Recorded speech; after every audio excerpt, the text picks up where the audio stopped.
Ma'ariv Rabbeisai, this is Yehud 11. I hope you appreciated the Divrei Torah on the subject of Tznius.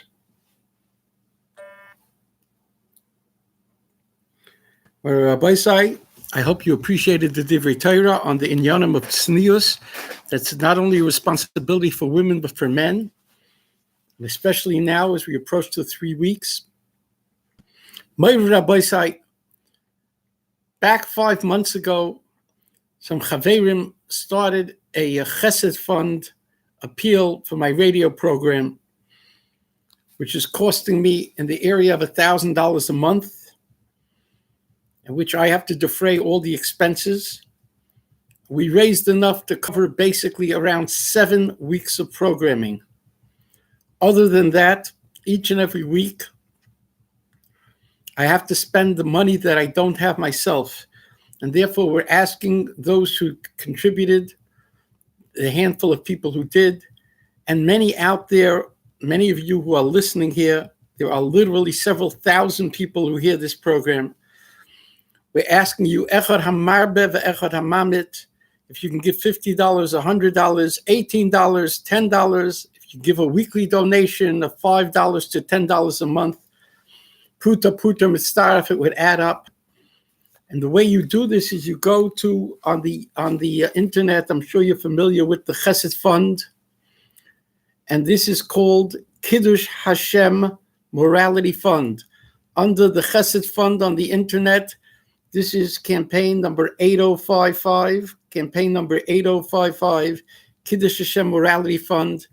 Every penny that you spend will go to defray the costs of this program. It is a great insurance policy for your family, your children, your eneklach, that they should be Torah true lives and not be faced with the vicissitudes and the struggle of the tremendous immorality and tznius, anti-tznius that is pervasive even in our own Haredi Orthodox community. So please, I appeal to you, please become a regular contributor to this program, even if it's $5 or $10 a week. Certainly, if you could do something more comprehensive, more significant, we need to cover at least $200 a week just to cover the basic costs of this program. This is not a for-profit making, and I've done more than my share. I've spent thousands of dollars from my own pocket, money that is now chayvus and credit cards where I'm paying interest. So I appreciate your help. You know, people say, Levin, genug shoin, you're like a Johnny One Note, you're like a broken record. Every week you get on the radio and you criticize and you name names and you sound bitter and mean and you're putting down people and you're sarcastic. What is this? Week and week, who has kayach to listen to this? Who can take this? And I want to ask you, my dear brothers and sisters, the other side is continuing to do the transgressions every week. And it's becoming stronger and stronger. It's becoming like an ever-increasing snowball that's cascading down the mountainside to oblivion, to the Tahaim, to Gomorrah. That doesn't bother you? We are an equal and opposite reaction and then some to the immorality that's going on. When they stop, I'll stop. I'm sorry if this is offensive. I'm sorry if this is not entertaining. This is real life. When we begin with the first l'chaim of the evening, we made the bracha before the program started, l'chaim tevim l'shalom.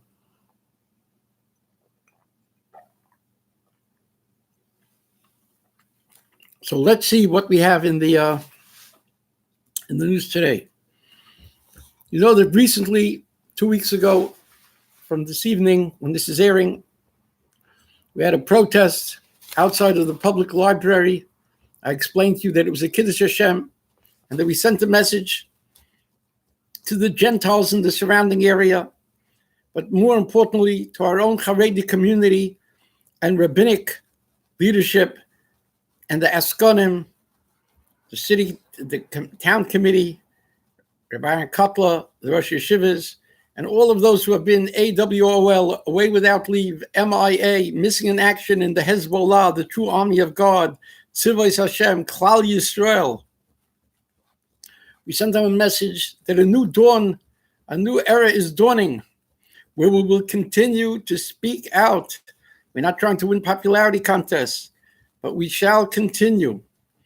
And Baruch Hashem, we made progress because various Lakewood websites, and including Matzav, which is a national website, reported on the Machor, and this itself was a small step for a man, as Neil Armstrong said when he stepped on the moon, and a great step forward for mankind, for Yiddishkeit, for Kvod Shamayim, Baruch Hashem.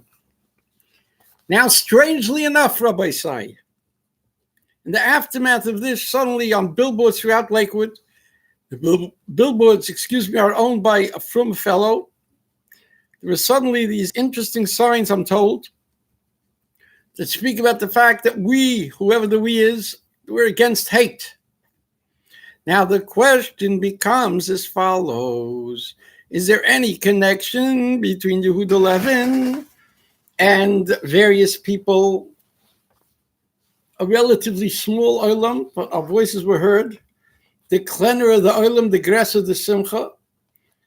Was this a response to Yehuda Levin because we have to suspect that some of the Askonim and maybe the yeshiva crowd that just wants things to be shashtil, maybe, they decided to put up signs, to pay thousands of dollars to put signs on the billboards, we're against hate, to sniggle, wink, wink, blink, blink. You know, those fanatics that are complaining about the library, shashtil, we're not interested in controversy, we want to get along, we don't want to rock the boat. Is that what it's about?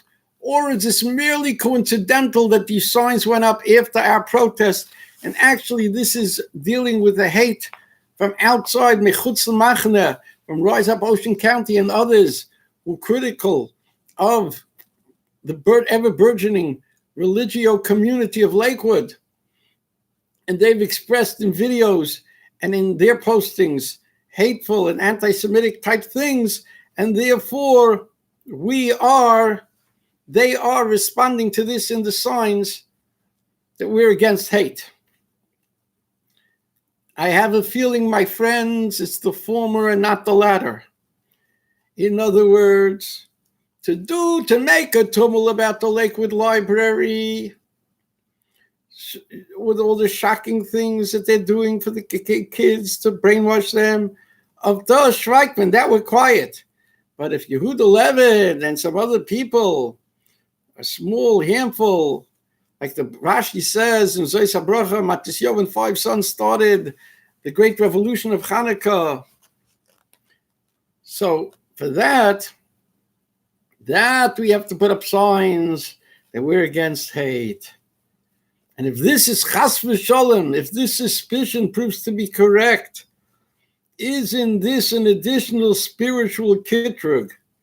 Not enough that they don't do anything positive, but they're rushing to spend money to be mefarsem. Yadeinu le'shavches hadam hazeh. Our hands didn't spill this blood of protesting, of fulfilling the biur halacha of the Chavetz Chaim mitzvah liskaitei dumem lisanoisaisam. Kamishama David HaMelech tachlis sina sinesi. No, the Chavetz Chaim doesn't apply anymore. Just something to think about. If there's anybody out there who knows the secret story in Lakewood of who's funding these we're against hate signs and what is motivating them, I would appreciate if you contact me. By the way, you know how to contact me. It's rabbilevin@gmail.com, rabbi, RABBI11, LEVIN @gmail.com. And I invite everybody to join on our WhatsApp groups. Our WhatsApp groups, you hear everyday news, analysis, hashkafa. And the way you do that is you send me a text with your name.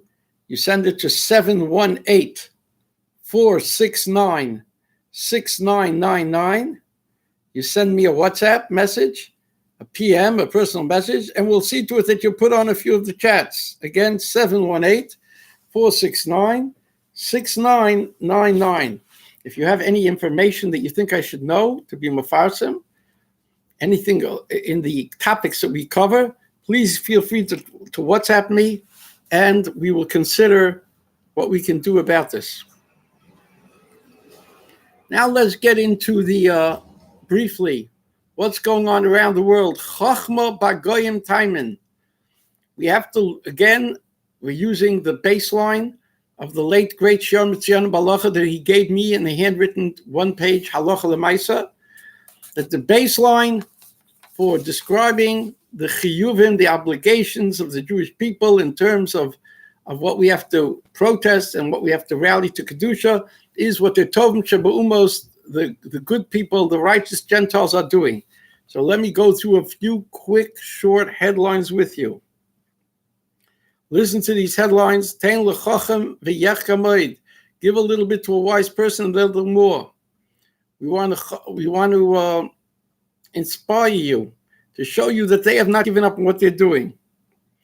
One article that appears on LifeSite News, I recommend very highly. If you do ever use a heter for the internet, and everyone has something, a heter for the internet now, because our good is busy tweeting and schmeeting and bleating and chanfening and lecking and everything else. So rather we can do it for L'Shem Shamayim. The most impressive website is called LifeSite News, where you just go through the headlines every day. They tell you what's going on in the culture, moral, religio wars every day. Religious, devout Christians, Catholics. Here's an article that they're featuring called "Can We Slow the Speeding Trans Train?" The trans is becoming the new cause celeb. And you know, it wasn't so long ago that the Mishkevei Zacha themselves didn't want to have much shaykhs for trans. But the trans did to the Mishkevei Zacha what the Mishkevei Zacha did to the regular people. They pushed. And now it's everything trans bathrooms. And if you feel this way, and I told you they passed laws in New York that if a person says, I'm in a man's body, but I think I belong in the woman's section of the prison, these idiots are going to put the man into the woman's section of the prison. They're making arrangements to pay government funds for any Mishugana who wants to have operations to change from one gender to another gender. Here's another headline. Christian sues the great company, the furniture company IKEA. Why? Over comments disagreeing with homosexuality. They fired him because he made comments that he disagreed with sodomy, with homosexuality. So he is now a Christian, a devout guy, a Gentile, and he's suing IKEA. Remember the baker who sued, or rather he was sued, but he fought back. He didn't yield. Here's a Christian. He's standing up for himself. He's doing our work. Often I say to the Gentiles, you know, we're doing your work. We're protesting for you, having a good time.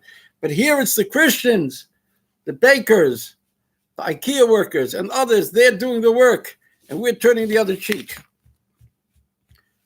I don't know if you remember a number of years ago, there was this Christian-owned company of restaurant chain called Chick-fil-A. And Chick-fil-A believed in biblical standards and attitudes towards the LGBTQRST things. They suffered all kinds of tinnitus and cheparai and this and that. Guess what? Here's a statistic. They are now the third largest restaurant chain in the country. The Mishkevei Zacher and their supporters, which I call the homosexualists, regular people who support Mishkev Zacher sodomy, because they want licentiousness in their own lives.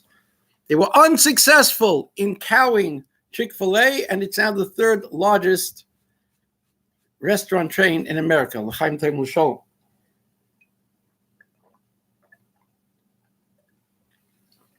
Moving right along. California, on the negative side, mandates that LBGT sensitivity has to be taught, promulgated, promoted, and force-fed to every teacher in California, even when they disagree with the premises. If they have their conscious or their religio reasons for disagreeing, Tough luck. They've got to be brainwashed in sensitivity training. This is now happening in New York also. There was a law that was passed. I believe that everyone who has anything to do with any agency helping people, oh well, Mishkan, whatever, it's probably Agudas Yisrael. I think at some point, even private firms, I think that they have to undergo some kind of a sensitivity training. I would like if anybody out there has information because they're an employee of any of these organizations and they want to give me firsthand information, please do so because we'd like to be mefarsim. Around a year ago, somebody gave me a form, one of these medical clinics in Borough Park, that they ask you to fill out whether you're male, if it's by the city of New York mandated, male, female, he, she, transferring to this, that, gender, schmenders, gay, straight, alle schmutz in the Welt. We brought it to the attention of the people. That's what we're here for, to catalog the devolving culture. Okay, let's move right along here.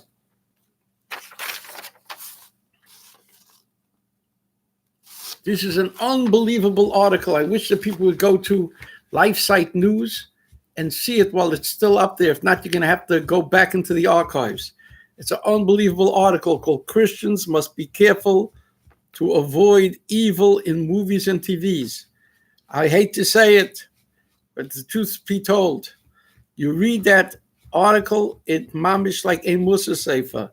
They talk about, basically, without using these words, they use their sources. They talk about a bechina of halev ha'ayin roeh v'halev chomed. They mamish talk about the concept of leisasur achel levavchem and the bad effects it has of shmutz. Oy, oy, oy, oy, oy, oy, oy, boishnu we call People think we're so secure. Yeah, we're having a lot of kids. Yeah, we're so tznius. Yeah, we're so this, we're so that. Meanwhile, I told you a few weeks ago about that mama activist mommy. She has 10 children. She's not Jewish, she's Gentile. She homeschools them, and she finds time to be seen by 70 million hits on YouTube, and she wrote a book, Not on My Watch. What is she about? She is a prick, a twinge of conscience to us, to tell us what we should be doing. How about this? The Mishkevei Zocha like to say, they call it conversion therapy. When you try to make somebody remain normal, they call it conversion therapy. The implication is you're converting them. They were born this way as deviants, as perverts, and you are trying to convert them. Of course, that's the Orwellian aspect of using language in a negative way against tradition and morality. That's why they want to take the word sodomy off the books, because it reminds people that Sodom was a punishment for when the city townspeople came and banged on Lord's door and said, we want to know these people, these guests, bring them out so we can know them carnally. Remember? So similarly, we have to call it reparative therapy, to repair them back to normalishkeit. Anyhow, a bunch of these ex-Mishkevei Zocha who successfully had therapy, and they came back to their born reality and their gender that they were born with, God-given. They are circulating a petition to stop Amazon, the great book company on the internet that has banned selling books of people who want to deal with unwanted same gender attraction. In other words, Amazon won't even sell you the books. They'll sell you books about Nazism. They'll sell you books that are quasi-erotic or erotic and quasi-pornographic. But a book that might be by, let's say, Dr. Nicolosi or somebody else that will speak about, or a religio Christian book, let's say, that says through the strength of their religion, they can come back to normalcy and they can actually marry and start families, that they don't want. So the ex-Mishkevei Zohar are signing petitions to urge Amazon to recount. They don't give up the fight. Why do we? We're falling short. The reason they're doing this is to remind us. Now, let's see what else we have. The OU does it again. Something again is not kosher OU. Many things are not kosher. A few months ago, we made a tumult that they were giving a hechsher on something called gay ice cream with a rainbow. They took off the hechsher. I'm not saying it was because of us. I don't know why, but it was taken off. And we complained about naked, that the juice company called Naked, we said it's inappropriate. Said, oh, you took off the hechsher. I'm not saying it's because of us, but okay, picked it up, and it's a bezoyan for a Ber Levi olav shalom. Yebalachayim, the son Don Levi, you need the shkolim. So you say, what? It's about naked. Naked does means it's bereft, it's deprived, it's lacking any chemicals, it's purely organic. There's only one problem. When you go on Wikipedia and you check out naked, they tell you the story that the two people who own it enjoyed bathing nude, that they probably, maybe even they're mishka v'zach, but they're certainly immodest people, and that's the concept of the drink. So you say you're 11, you're an extremist, you're sugar, you're offended, what's the matter? And okay, we live in a world, what do you mean? People are going to drink it, isn't it better they should be drinking something with a hersha? So the answer is, you have no pride, you have no standards and values. What's about it? There are not tens, if not hundreds of sodas and drinks in the supermarkets, aisles, and the refrigerators. You have to give it to naked? So you say, you're 11, you're Michigan, you're extremist. Hey. I want to tell you something that I found out. If Aaron Schechter, the esteemed Rosh Yeshiva of Chaim Berlin, he has to drink a certain amount of stuff every day, and they gave him to drink these naked juices. Naked, they have all sorts of delicious natural flavors. It's healthy. He sees it on his table. He sees the name. So Tamnish gefällt. He didn't like it. So what did Rabbi Aaron Schechter do? He spent time sitting and writing a letter, not a long letter, a 1 or 2 paragraph letter, that he sent to the company to complain about their usage. So Borach shekivanti le'echad me'yatzis k'dei le'atayra. Now to get back to the OU. The OU is not satisfied with the past things that they've done inappropriately. We can't hold them responsible. One of their former workers, Jeff Leb, marches in the homosexual parade every year. When he's not busy learning Daf Yomi, he told me, 5 o'clock in the morning. And now the JCC, which is a left-wing organization, Jewish Community Council of New York, is sponsoring a comedy night. I don't know if it's after the 3 week starts or before. But who are some of the co-sponsors of this comedy night that has She's No Lady, Leah Foster, the married lesbian, She's No Lady, with apologies to Tom Jones. And who is one of the co-sponsors? Teach New York. Now, Teach New York is an OU organization. So an OU organization, and of course their former worker, now he's getting special honorary mention there, Jeff, the Pro Hashchosa Leb. But that's not the problem. The problem is, why should Teach New York City, or New York State rather, Teach New York, be a co-sponsor of a person who's an open lesbian?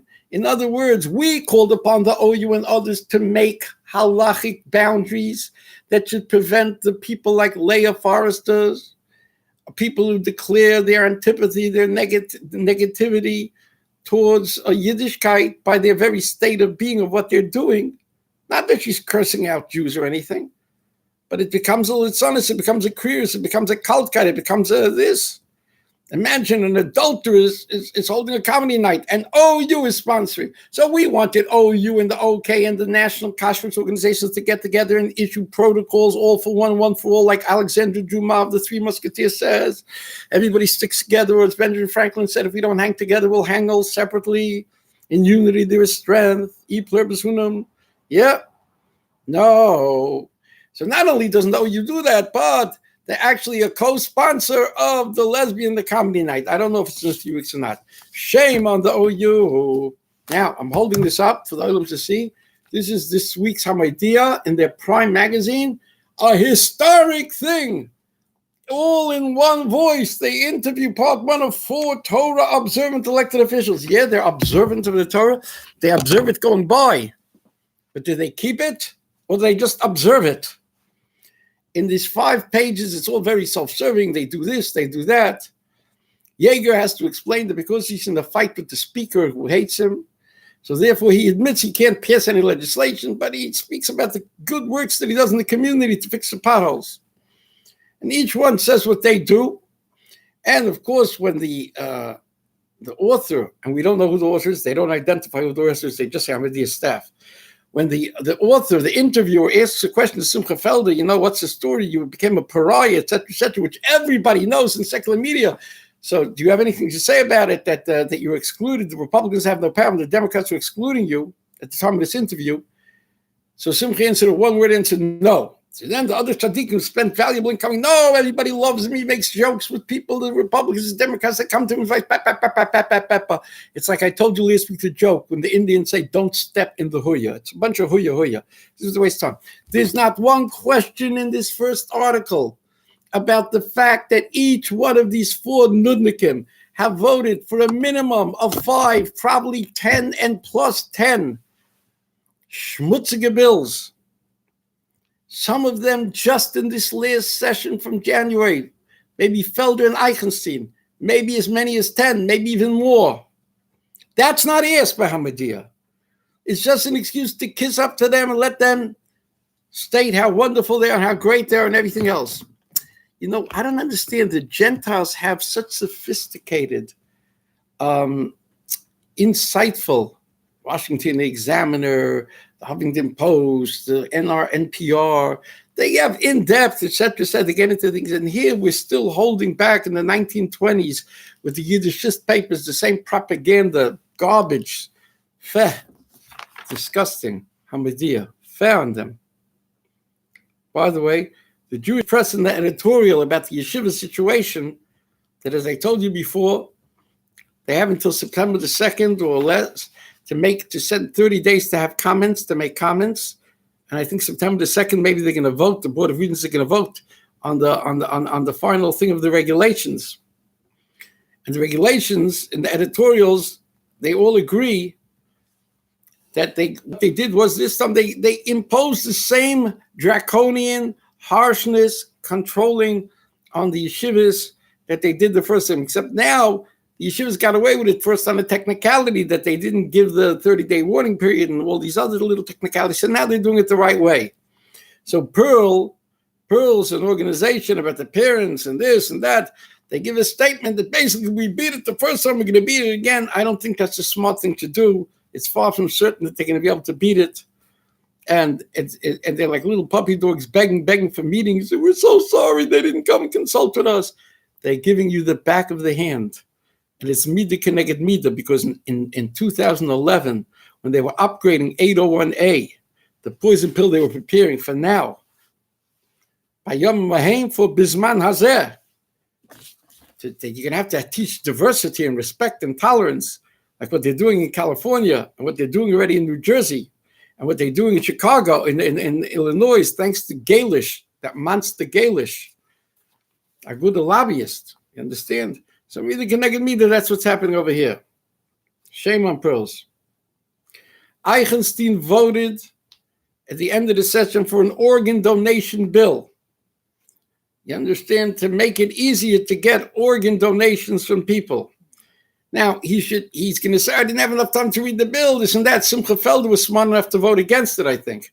But Frankenstein, the Zidacheva monster, he voted for it. Why do I call him Frankenstein? Is that nice?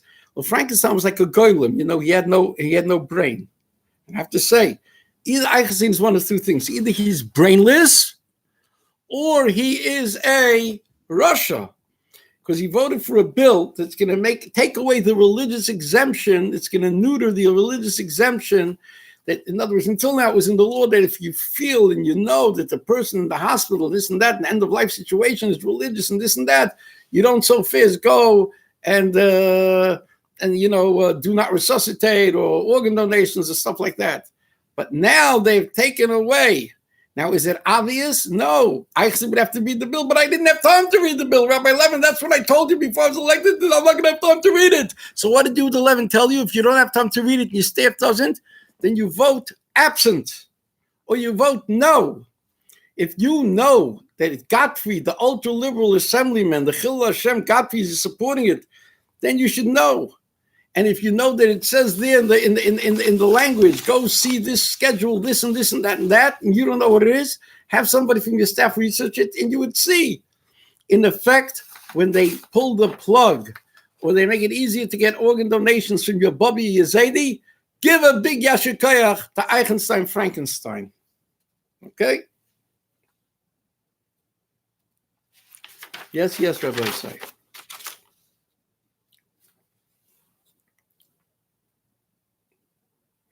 Eichenstein is a blatant hypocrite. When it came to vaccines, even though he made a whole speech on pro-vaccines, but he voted against what the state was trying to do, the law they were trying to do, because they were taking away the religious exemption by vaccines. So that's where he made Custer's last stand. But here, when they're taking away the religious exemption by organ donations, this Russia or this Golem, either one, this embarrassment with the Bekisha, voted the wrong way. So he's either a hypocrite or a shaita, a Russia, or both or all three. He's a nice guy. He helps. He comes there for spelling bees and he boasts how he got money for the camps upstate. Whoa, gewaldig. But religious exemptions, that's big shilas with end-of-life stuff, with organ donations, and do not resuscitate, he voted for a bill that would allow a PA. A PA is a physician's assistant to act like a doctor, that they can initiate do not resuscitate, making it more life, making it a wider pool of people who could decide how to end the life of your Bobby or Zaidi, chas v'shalom. Thank you. We'll have to call him Pull the Plug Eichenstein Frankenstein. Yes, it's gewaldig. Rabbi Say, we haven't been able to cover everything, but in Yitzhak Hashem, I want to mention to you again, please, go to the Chesed Fund. It's called the Kiddush Hashem Morality Fund, number 8055. I need your help.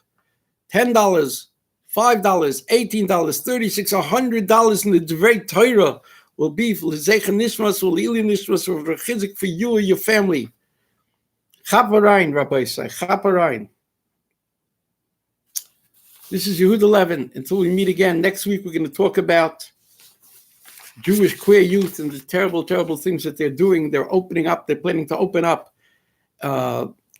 these brainwashing organization to affirm to people who are sexually confused teenagers that it's gewaldig. They have to march with white shirts and tzitzis in the gay parade, and they have to go to oifrufs of two men getting married and all this other garbage. Thanks to Zach Mordechai Levovitz, who I call Captain Queer. We're going to discuss this at length next week. Until next week, this is Yehud 11 wishing you a good and Talmud. Kol Tuv, spread the word and help us out.